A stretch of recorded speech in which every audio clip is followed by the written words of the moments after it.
Hey guys, Joe here. Thanks for checking out another video on the channel. In today's video, we are going to be taking a look at the Rock Island you've seen in a lot of shorts recently. And I want to show you what it is, what the value is, and why I bought it. Before I get into this one, thank you very much to my buddies over at Bears Trading Post in Winchester, Virginia. They're the ones that hooked me up with this guy. So if you're looking for something, they can order stuff, but they also have a great selection of stuff in stock. He ordered this one for me because we were looking through and it happened to pop up through one of his distributors that nobody else in the area had. So good looking, Brandon. Appreciate that one. This is the Rock Island 1911 TAC2 Ultra, and that's the important thing. Go ahead and take it out. Drop the mag. And there you go. The TAC2 Ultra is different from a standard 1911 in a number of ways, and we'll get into that. But first, let's take a look at the box. Comes with one magazine, which is unfortunate, but 1911s nowadays, a lot of them do. Comes with a second barrel, and you're probably thinking that's odd, but yeah, it is. We'll get to that in just a second. I might have torn the bag with my teethers. Comes with an inspection casing. I say this every time I show one of these because fools seem to think that TV is real. They do not have a national database of spent shells. This is just a inspection for the customer showing that the gun was fired. It's checked by all these different people, and then it's just sent out. So stop saying that there's a national database. Maryland tried it. They gave up in 2015. And Maryland, obviously, with Baltimore and a lot of their shooting statistics, giving up should say something about the difficulty of it. Comes with a little chamber flag, and then you get a branded lock. And if you saw the SIG X10, no branded lock. My Dan W. Wex Nissan BFA, no Dan W. Duffata. No branded locks are my jam. Comes with a manual, and then the greatest story never told. Did you know that gun sales fund state wildlife programs? Yeah. I'm not going to get into that in this video, but there you go. Let's move this out of the way and get back to my firearm. I bought this one because I had the 45. Charlie, he's one of the commenters. You see him every now and then. Bought my 45 because I sold my 45 when I didn't buy the Para Ordnance double stack like I originally meant to keep. I may buy that gun back. But this guy is chambered in 9mm. I have the I just woke up, so I keep saying Dan Wesson DWX and the SP01 Tactical. They both have full dust covers. I get on these kicks where I have to buy guns that have certain attributes that are all the same. There was a few months where I was buying only bronze guns because Demo Ranch had all these gold guns, so I'm like, screw that, I'm going to get all the bronze guns. Well, now I'm into full dust cover 9s. And I'm probably going to wind up having to get a Legion 320 again and a few other guns in order to make that happen. But it's a crutch I'm willing to bear. But let's get back into it. Rock Island. Rock Island has been around for a long time. They make more 1911s than anybody in the world.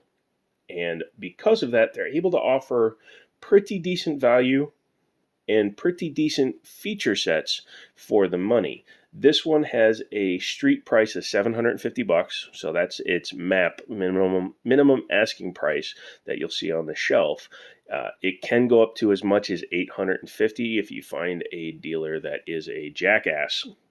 Obviously, Brandon over at Bears is not a jackass. They hooked ya boy up, and I wanted it. Now, the very main reason, on top of the aesthetics, the main reason I wanted this gun back is because this is actually a combo gun. This is a 22 TCM / 9mm. So as you can see, it comes with a second barrel, which we will be inserting when we swap over and reassemble the gun later. But my very first handgun was a 1911 Rock Island in 9mm and 22 TCM. However, that one was a double stack. This time I went with the single stack, number one, because a double stack is almost impossible to find, and number two, because I kind of am on the thinner gun kick as well, because I want to carry this guy, and the double stack is the same width as a 2011. For those of you that don't know, that's a 9mm cartridge. Sorry, the bullet's pushed a little bit into the casing. I should have grabbed a different one, but I'm sitting at my couch, and this is what I have. Let's see. Then on the regular 9, there we go. So here's a full metal jacket 9mm, 115 grain. This is your standard 9mm cartridge. This is a 22 TCM 9R. So this is a round that was specifically designed to work in all standard 9mm magazines. So, for example, for a while they sold a Glock conversion that would allow you to run this round in your Glock 19s. So the round fits perfectly into a Glock mag without an interference problem. The standard 22 TCM has a longer nosed bullet because a 1911 has a longer magazine, because this is the same depth as a 45 ACP, but it's squozed in to camber the 9mm, or to hold the 9mm.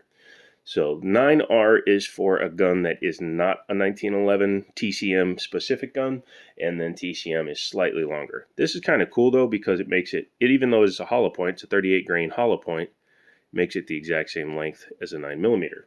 Why would you want that? Well, the TCM variant, I'm not 100% sure on this guy.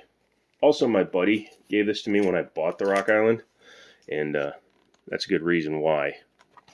Anybody that does TCM will know that that is extremely, extremely cheap. Sorry, I was looking for a velocity on this guy. I'm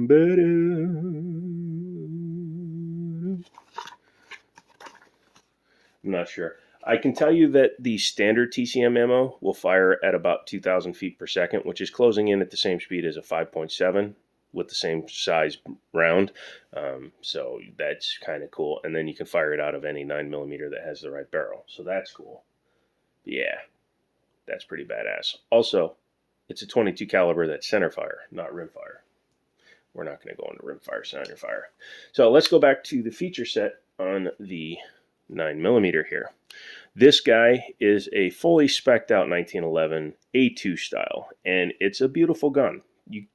No matter what you say, if you're a boomer, a zoomer, a groomer, well, no, we don't talk about those, but an enthusiast for firearms, you'll have to admit this is a good looking gun. This has the full dust cover, the squared off nose for the slide because of the squared off dust cover, has nice G10 grips on it. It's got extended beaver tail back here, skeletonized hammer, skeletonized trigger, technically called Commander, has adjustable rear sight with a fiber optic front. And this is, I believe, yep, a real LPA sight. Some companies will sell a sight that looks like an LPA. Rock Island spends the money to license real LPA sights. The front fiber optic is a orange, which I'm not a huge fan of, but I guess I can live with it. Man, it only wants to focus on that rear sight. I'm getting a new phone soon. Hold on one second. Thank you for your patience. Now, what I was saying about feature set. On top of all of that, it's got an adjustable trigger, extended slide lock slide release, ambidextrous safeties, and even has some striations in the front of the front strap with a flat mainspring housing and a mag well. All for $750, and you get a second barrel with it. For a quick comparison, you'll see a video on this later. This is my Dan Wesson Pointman. Yes, I said mine because I'm going to wind up buying it. But this is a $1,700 gun, nearly $1,000 more than this gun, yet it lacks features that that gun has. This gun does not have a fiber optic front, although it has a much nicer rear sight, fully adjustable target rear sight, so a fiber optic would make a lot of sense there. It does have front slide serrations. They make a version of this gun, I can't remember exactly which one, which doesn't. Has the same extended beaver tails, single-sided safety, which is fine by my opinion. You don't have to have ambies. It does have a skeletonized trigger. I like that design better. Looks just like my DWX. But woe and behold, no front striations or even hatching. $1,700 gun, by the way, guys. And a standard mainspring housing, no magwell.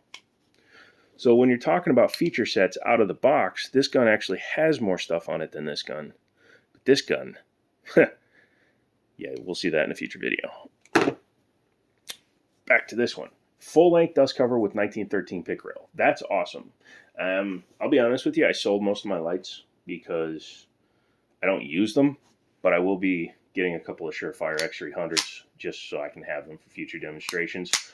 I don't care about having the accessory rail, although you could put like lasers, bazookas, small children holding banana-shaped carving knives.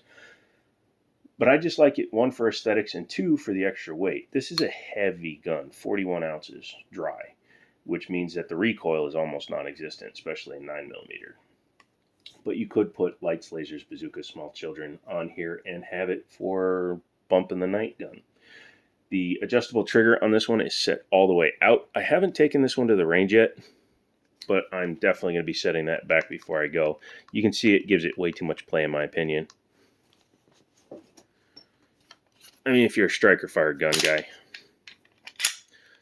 you're used to a lot of play. But if you're a 1911 guy,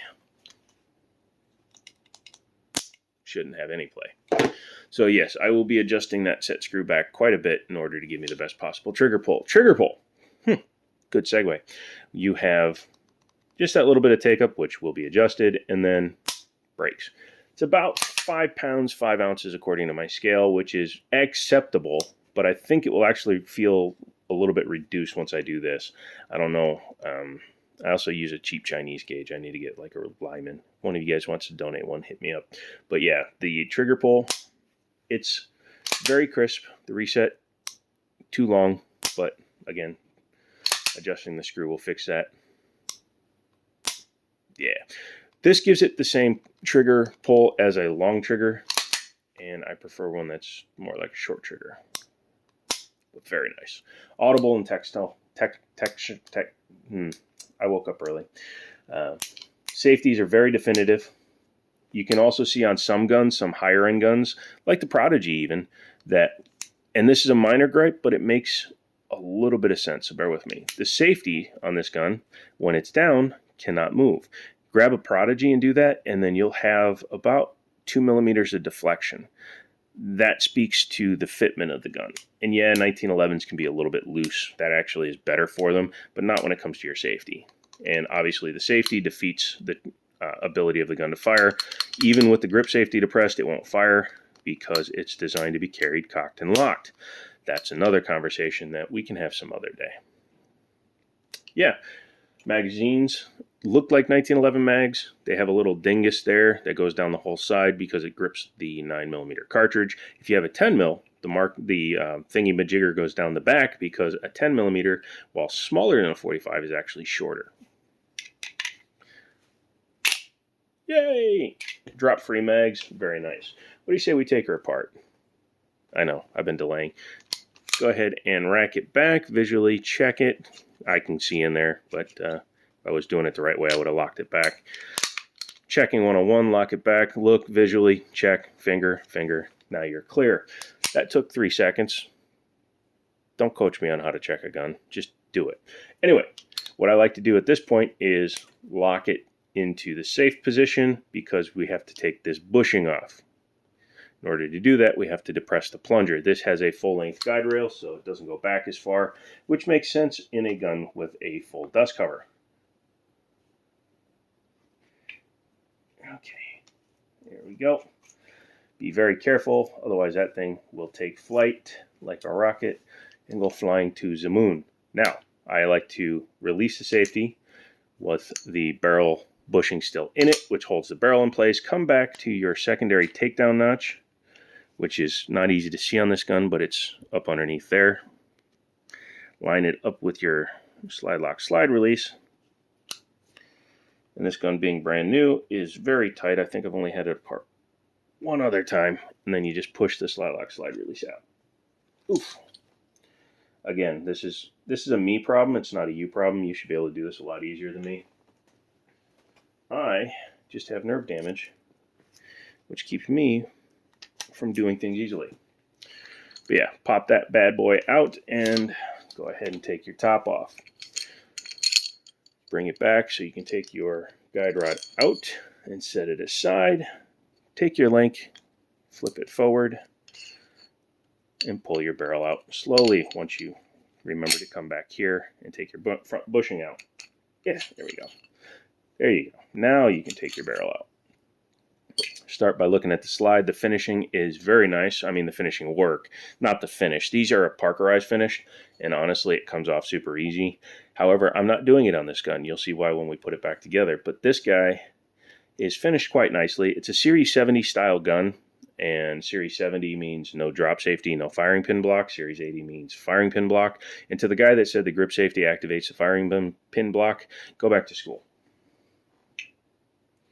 But once you've done that, that's field stripped, taking a look at the frame, and man, this frame is chunky and heavy, but that's the way I likes it. You can see back here, no firing pin block, just a clean piece of steel. Nice length for the slide to ride on. I find it interesting that they didn't add any up here, but it does make sense though, because of the placement of the dust cover. There really is only a limited amount of place to put the rail, but I think I would have extended it out a little bit longer. Then it would be like my Dan Wesson DWX, super stable and super able. Yeah. So let's go ahead and take a look at the 22 TCM barrel versus the 9 barrel. You can see the ends are the same width. They had to flare it out, but the hole is way different. That is on purpose. Look at that rifling. Yeah. But the 22 TCM uses the same lockup style. Everything's the same, has the same style ramp. Everything's the same, but it allows it to fire a smaller round. Also, this is a hell of a fireball if you're at a party. You know, have some family on the property and you have a little shooting range in the back and you want to show the family how much fun you can have with firearms while being a safe individual, because safety is important. You break out this set. So we're going to take the 9mm spring and set over. And it comes with the secondary spring because 9mm needs a stiffer spring than the 22. And we'll set it back there. Also, the 22 TCM has to drive a full weight slide back. So we're going to go ahead, drop our link down so that it can clear the front of the gun. Reinsert it. Sometimes I forget to do things on camera, and I apologize. There you go. And we're going to go ahead and drop our guide rod in. It's not as important since it's full length, but if you have a half length, you need to make sure that you put the spring over it before you reassemble the gun. Take your bushing, which is the same bushing. You don't have to change that out. And then put it over like that, so that when you put in the spring, it just has to compress versus feed through. Take your slide and your gun. I've been doing a lot of striker fired guns, sorry. Sometimes you lose the knack or you just forget. Make sure the link is down. Start it on the frame. Bring it back until you see the eye of the link in your spot for your takedown. I like to drive the slide lock slide release in while wiggling it. Come back and make sure the barrel is fixed in the right position. Then come back to your takedown spot, which is right there. Pull up on the slide lock slide release, because putting the idiot mark on your gun is no bueno. Sorry. Again, this is a nerve issue, not a you issue or a gun issue. Then you'll put the slide lock slide release back through. You'll know when it's fully seated because it stick out on that side. Come back, lock it into position, take your spring. Typically when you have a spring with a painted end, that end goes down towards the trigger area of the gun. I say trigger area. Oh no. Okay. Be very careful, because these are very hard. They're very dense and compressed, and I have more than a few spots in my ceiling from plungers going flying. But yeah, there you go. So once you do that, you can rack it a little bit. You can hear some drag on top of the barrel. So yeah, I am going to do a little bit of lube to this one before I fire it with that barrel. But now you have a 22. And since it's center fire, you can dry fire it. So what do I think about the Rock Island 9mm 22 TCM TAC Ultra 2 single stack? Well, obviously I love it because I bought it and I've been looking for one for a while. So that should say something to you. But also, I really do feel that if you have any interest in 1911s, you should probably check it out. 1911s are a very niche thing, in my opinion, for some people. Your Glock lovers might own a 1911 just so they can tell people to shut up. I love 1911s because they're shootable. They have a lot of weight to them, which makes them shootable, and they're beautiful. Beautiful and shootable. Those are two things I look for in these guys. So if you agree with me, leave me a thumbs up in the comments. Leave me a thumbs up and a comment. Don't forget to subscribe, become a member.